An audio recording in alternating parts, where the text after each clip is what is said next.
The night city always smelled different after 10 p.m., a mix of rain, streetlights, and secrets.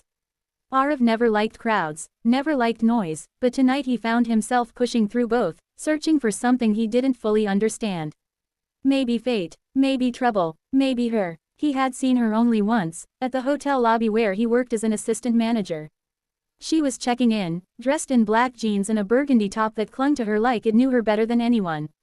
Her hair fell over one shoulder, and her eyes carried a danger that warned people to stay away. But Aarav, he was already curious. Her name on the reservation was Zara Hossein. And for reasons he couldn't explain, he hadn't stopped thinking about her all day. 1. A chance that didn't feel like chance. At 10:32 p.m., she stepped out of the hotel elevator, heels clicking sharply against the floor. Aarav was standing at the front desk, pretending to read documents, but really stealing glances. She didn't look at him when she passed. She didn't slow down. She didn't smile. But something in the air shifted, like electricity waking up. Aarav exhaled. He couldn't tell whether she was arrogant or just lost in her own world. She walked toward the glass exit doors, her hand brushing against her hair in a careless motion that was somehow more seductive than anything else. Then, unexpectedly, she turned. "You're the one who checked me in, right?" Her voice wasn't sweet. It was steady, confident, a little bold. "Yes," Aarav replied instantly. She studied him for a long, heavy second. "Good," she said, stepping closer. "I need help." "With what?" "Finding a place that feels alive." "Alive," he repeated. She leaned slightly forward, her perfume hitting him with warmth, vanilla, smoke, and something wild. "Alive," she said again. "Do you know any place like that?" He swallowed. "Yeah, I do." "Then come with me." It wasn't a request. It wasn't even a question. It was an invitation wrapped in fire. 2. Late night ride. They took his motorcycle because she insisted the wind helped her think. Zara held onto him lightly at first, fingers brushing his shirt, barely touching, but when he accelerated, her grip tightened around his waist.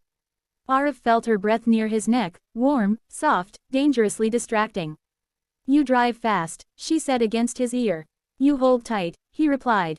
She chuckled, a low, bold sound that sank somewhere inside him.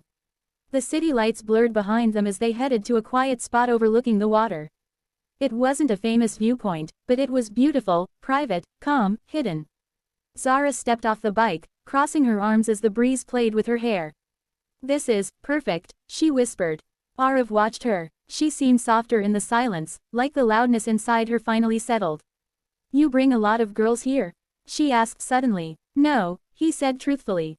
"Just you." She raised a brow. "Trying to impress me. Is it working?" She didn't answer. She walked past him, sat on the edge of a stone railing, and looked at him like she could see through every part of him. "You're different," she said quietly. "So are you." Their eyes held longer than they should have. And then the distance began to burn. 3. Chemistry that didn't wait. The wind grew cooler, but the space between them grew warmer. Zara leaned back on her hands, chest rising with slow breaths. Aarav stepped closer without fully understanding why. Maybe it was the way she looked at him, fearless, direct, unafraid of consequences. "Why did you ask me to come with you?"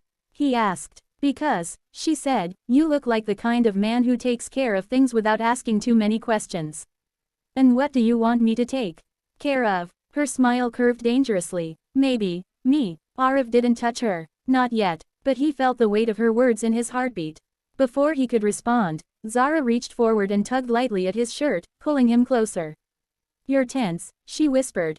"Relax. You make it impossible." "Good." Her thumb brushed the edge of his jaw. Slow, deliberate, bold.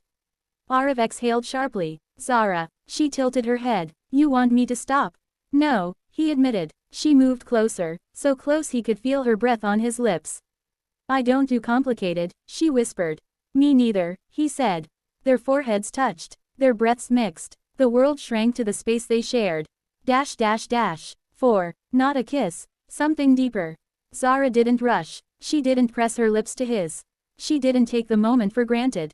She traced her fingers slowly along his collar, soft, teasing, making his heart hammer. "You're careful," she said. "You're dangerous," he replied. "And that scares you." "It attracts me." Her smile widened. "Good. Because you attract me too." The honesty surprised both of them. Zara finally closed the last inch of distance and rested her hand on his chest. Aarav placed his hand over hers, warm over warm. I'm not as confident as I look, she confessed suddenly. And I'm not as calm as I pretend, he said. They laughed softly, close, connected, wrapped in an evening that didn't feel accidental anymore. 5 sparks, not flames. Zara stepped even closer, brushing her lips lightly, not a full kiss, just a warm, bold touch, against the corner of his mouth. A quiet, breathless moment. He felt everything, heat, electricity, emotion he hadn't expected, but she pulled back before he deepened it, her eyes studying him. I like knowing I can get close, she whispered, without you rushing. And I like knowing you trust me to stop. She nodded, slowly, her fingers slid down his wrist, intertwining briefly with his. I want to know you, she said, surprising herself.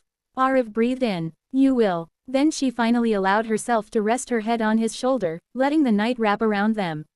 Not lovers, not strangers, something in between, bold, warm, dangerously promising.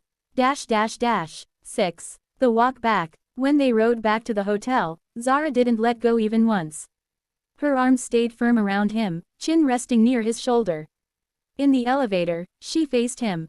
Tomorrow, she said. Same time. I'll be here. And Aarav, yes. She stepped closer one last time, her lips brushing his cheek, slow, warm, bold. I don't like waiting, she whispered. He smiled. Then I won't make you. The elevator doors closed between them, but the heat of the moment stayed. A promise had been made. A spark had been lit. Tomorrow wasn't just another night. It was the beginning of something bold. Something beautiful. Something they both knew could change.